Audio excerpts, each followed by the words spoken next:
Sir Keir Starmer is facing renewed attention as conversations grow around reports involving his communications director, Tim Allan, and questions raised by several political figures.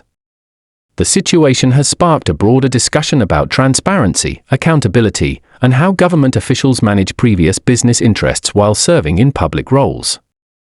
Although no wrongdoing has been proven or officially alleged, the issue has prompted leaders from different parties to call for clarity, emphasizing the importance of public confidence in government processes. The matter came to light after reports suggested that Tim Allan, who holds an important communications position in Downing Street, has retained a minority stake in Strand Partners, a lobbying and strategic consultancy firm. According to publicly available records from Companies House, he continues to hold a 10% share valued at approximately £100,000, even though he stepped away from his directorial role upon joining the government in September. These details have caused some political leaders to argue that an official review would be helpful in demonstrating that all procedures are being followed in a way that aligns with established rules for special advisors.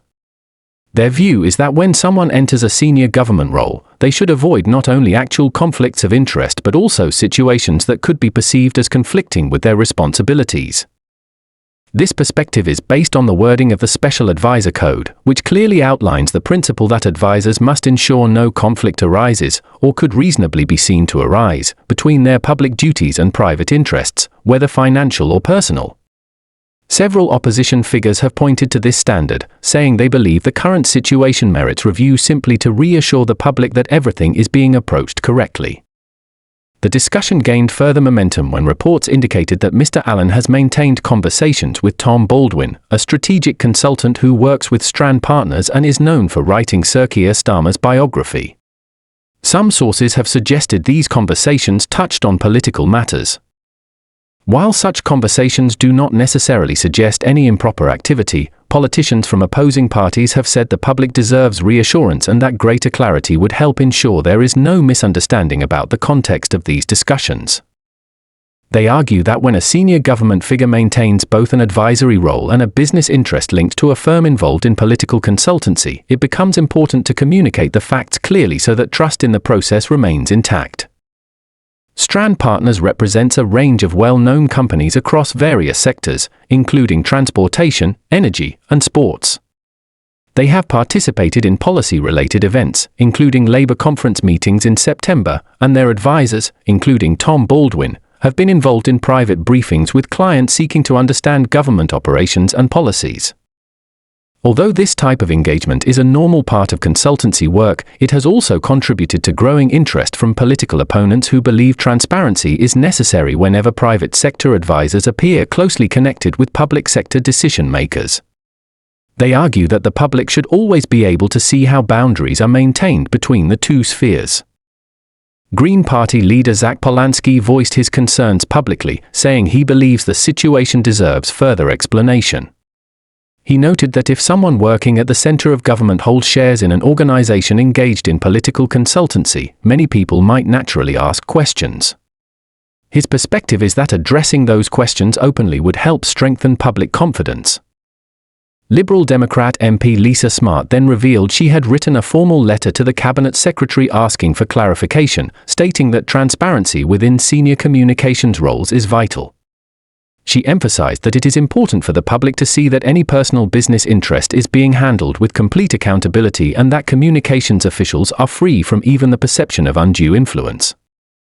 Conservative Party Chairman Kevin Hollinrake added that he believes a Cabinet Office investigation would be valuable, not necessarily to suggest wrongdoing but to reassure voters that proper processes are being followed. He explained that public confidence is strengthened when senior officials demonstrate that potential conflicts are avoided or fully mitigated according to established rules.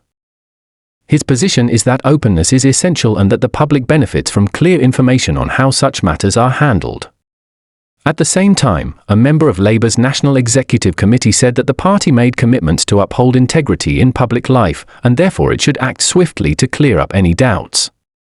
He suggested that relinquishing the shareholding could be an option to prevent any misunderstanding. His remarks reflect a broader theme in British politics in which officials are expected to go beyond minimum compliance to reinforce trust among citizens.